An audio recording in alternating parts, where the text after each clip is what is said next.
तारीख में पहली बार इक्तिसादी राबिता कमेटी के इजलास की कार्रवाई खुफिया रखने का फैसला। वजीर खजाना मोहम्मद औरंगजेब ने वजारत खजाना को इजलास की खबर जारी न करने की हिदायत जारी कर दी। मुल्क में बिजली और गैस की कीमतों में होशरुबा इजाफे से महंगाई 50 साल की बुलंद तरीन सतह पर जा पहुंची।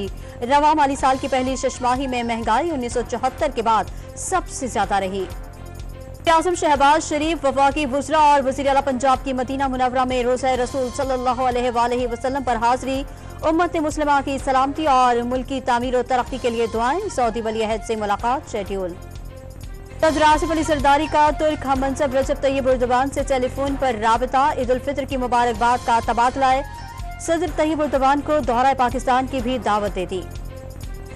जमीयत उलमा इस्लाम ने बलोचिस्तान असम्बली में यूनुस अजीज जहरी को अपोजिशन लीडर जबकि नवाब असलम रईसानी को पार्लिमानी लीडर नामजद कर दिया।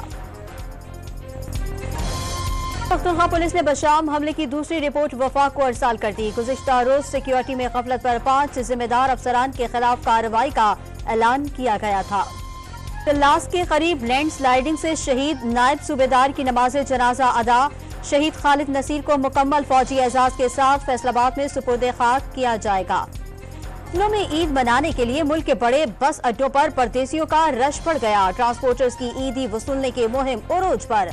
शहरी इजाफी किराया वसूली पर परेशान। कराची में ईद से कबल मुर्गी की कीमतों को भी पर लग गए। कीमत 720 से 750 रुपए किलो तक जा पहुंची। शहरियों के साथ साथ दुकानदार भी परेशान।